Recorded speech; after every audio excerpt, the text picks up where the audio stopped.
Hey everyone, hopefully you're having a good day. My name's Andy. My channel is Finding Value. We're going to go over gold and silver, do some technical analysis. We do this on a daily basis. If this is something that you're interested in, click subscribe, give me the thumbs up button, join our channel and ride this stuff higher with us on this channel. Again, this is just my financial opinion. Don't take it as advice.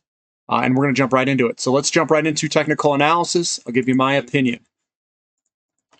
Here we go. I'm going to start with the dollar and gold. And usually what we see is the dollar go up and gold go down. But this time we see dollar up and gold going up.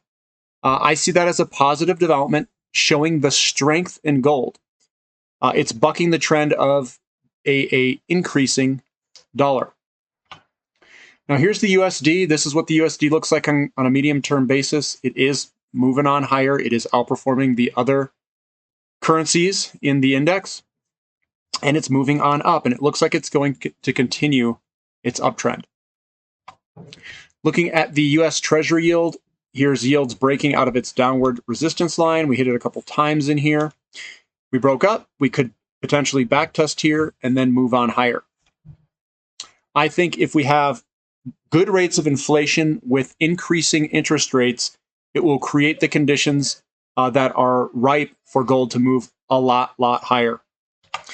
Now here's gold. This is the continuous contract of gold. We've got a positive development here on the right-hand side looking at the candlesticks. Big buying pressure on these up days, small sell-off, bullish engulfing. It's a small one. And I'd like to see it try to break through 1837.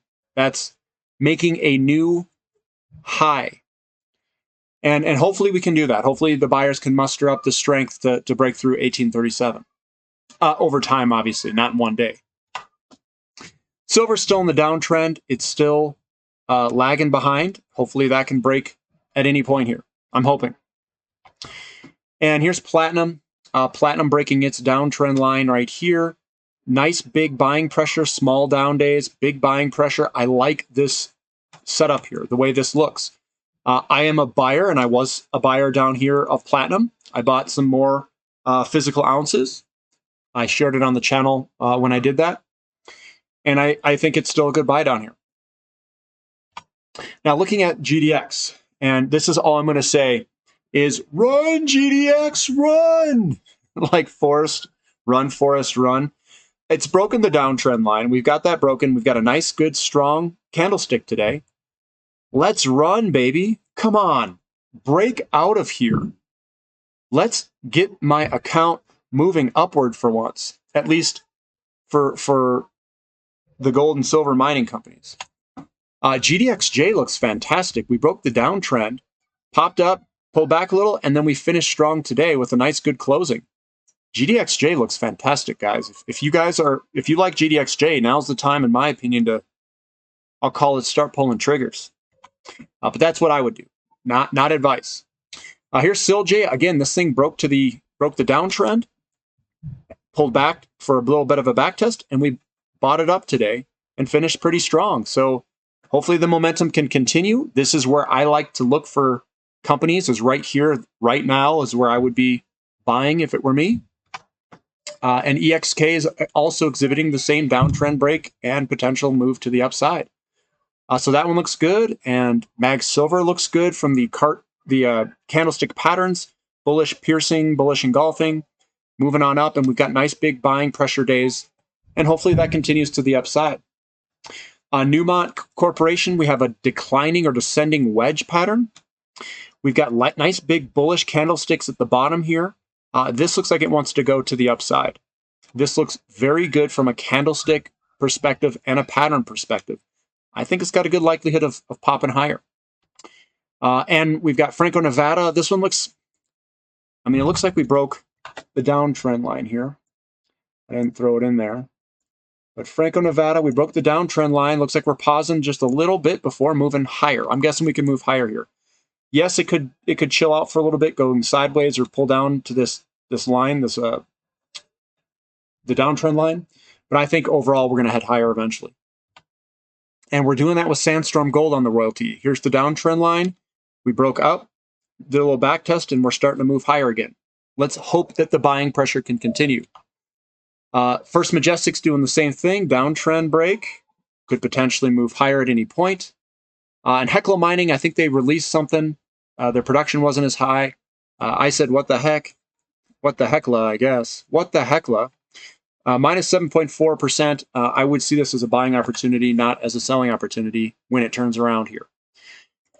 So that's what we've got for today. I mean, it looks really good. It looks positive. It's developments. It's stepping in the right direction that we want it to go.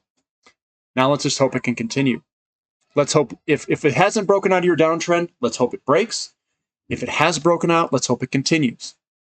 I think it's going to continue by looking at a lot of these charts. We see the ETFs with relative strength.